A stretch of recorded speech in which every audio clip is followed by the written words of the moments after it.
Flintlock is all about a warrior fighting back against gods that you possess agents. You do most of your exploring in public locations. You also have a tangible ability of Dark Souls with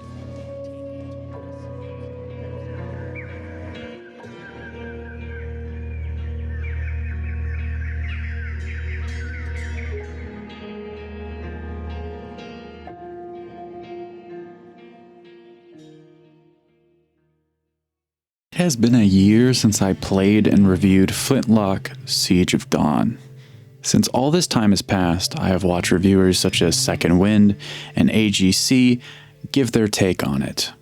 Negativity is a majority of the ongoing discourse from those videos, yet from Angry Joe Show and Gameranks, they have a more positive view on the game. I think it's safe to say it didn't go too well for half the critics that played it. For me though, Souls-like games are quite rewarding and relaxing if the game mechanics are fair and fun. I of course have problems with the game still, yet the gimmicks, the quirks, are still memorable even after a year passing of me playing this game to completion. To keep it simple, it's fun to play, and here's why.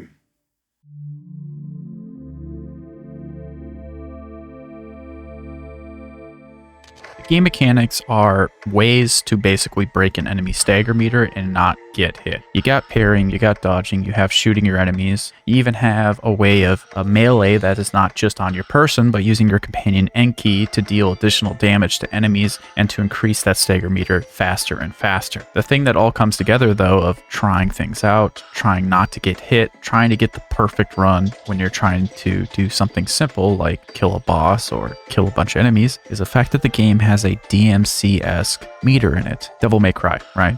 And so with that meter, you have a currency called Renown, and with that currency, if you do not get hit and you do damage over damage over damage, you have a Devil May Cry combo meter, and it increases percentage-wise of the Renown that you've got bonus. So if you were just completely killing enemies constantly without getting hit, and you got to ridiculously high levels of Renown multiplier, you would be able to level up way faster than somebody who was not skilled, you could say. And that has been the missing piece for me of a game to have an incentive on wanting to get the highest Devil May Cry combo in a certain level or combat encounter. I kind of wish this would be in more games in the future, even though I don't really think it will be, as this game realistically is not that popular, but it was the missing link for me for sure. If this was in Devil May Cry where I would get more orbs or more ways to level up, or maybe that is in the game, but if that was just told to me that that was a mechanic in that game, if it is, or in a future game, I'd be way more inclined to play it because I love a game that rewards me for trying to do my best in the game. Another thing I want to bring up in game mechanics is actually an entire game mode.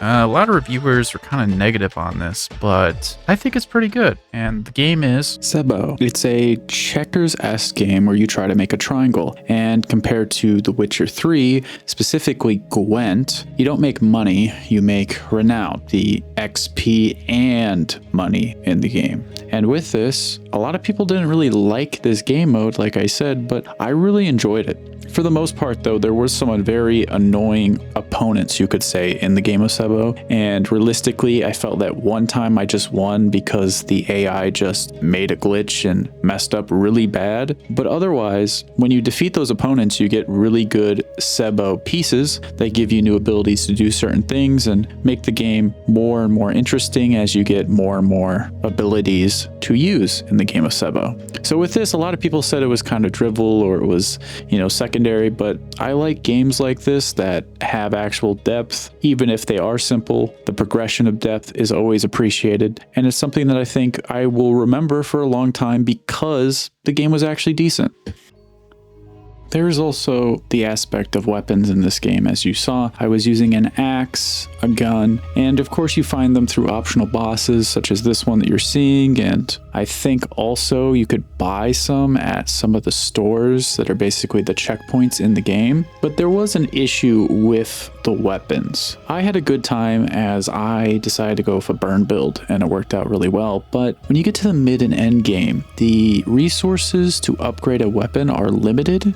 So you get into a weird dilemma of not being able to use a cool new weapon you want to test and try it out. And maybe if you don't like it, you can go back. That type of respect isn't in this game, and while that is a huge argument of should respect be in a game or should it not be in a game, I think if you're going to give weapons to me as the player later in the game that I can't even upgrade fully because of the limited resources that I can find, even though I'm not somebody who's beelining it through the main story, I truly am exploring every nook and cranny of the game, I think this is probably one of the more sore spots. But the idea of some of these builds are very good. Burn, curse, poison, the basic type of afflictions. So I don't think it's too much of an issue, but it is something I definitely saw where I was comfortable with the weapons I was using, and because I wasn't going to be rewarded like I am with the multiplier DMC combo meter, I just didn't really care to venture and go all for nothing in this game. However, I'm going to have to sit up because we're talking about the issues with this game. I have a 1080 Ti and the optimization for this game was good at 1080p. However, for some of my friends with 20 series or weaker than 1080 cards, the game was pretty difficult to play as stutters would constantly happen when they were trying to parry, which is a fundamental thing to play those games with. So I could argue that because the stuttering and all of that for low-powered PCs was happening, and it wasn't just an FPS issue, the game is sadly unplayable when I was playing it a year ago. Now, is it optimized now?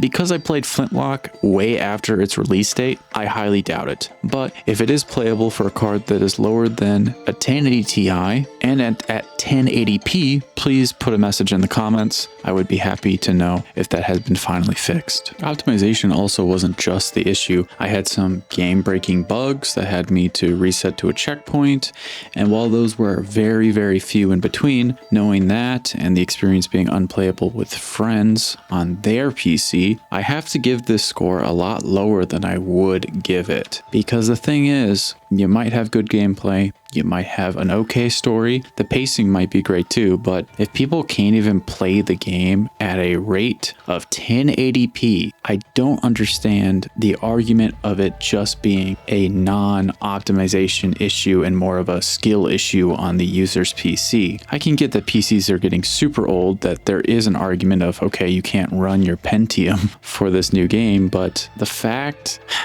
that the game was already out for a long time. Then I played it and the game was good for me, but only because I had 11 gigabytes of VRAM and what's arguably the last greatest Pascal GPU you possibly could buy at the time. I don't think it's fair for me to rate it any higher than a 6.5 out of 10. I think this game is definitely above average, but I think it stays there due to its technical limitations. With the sequel though, I think they could even get to a higher score if they ever do it. But with company A44, I think, that is working on this game, knowing that the previous game was Ashen and knowing that I haven't heard anything from them, I guess we can all hope that maybe they release or reveal the next project they're working at the Video Game Awards show this December. But until then, we'll have to see. I hope you get good rest, I hope you get good sleep, and I will share something again with you when I find something else interesting to share. Peace.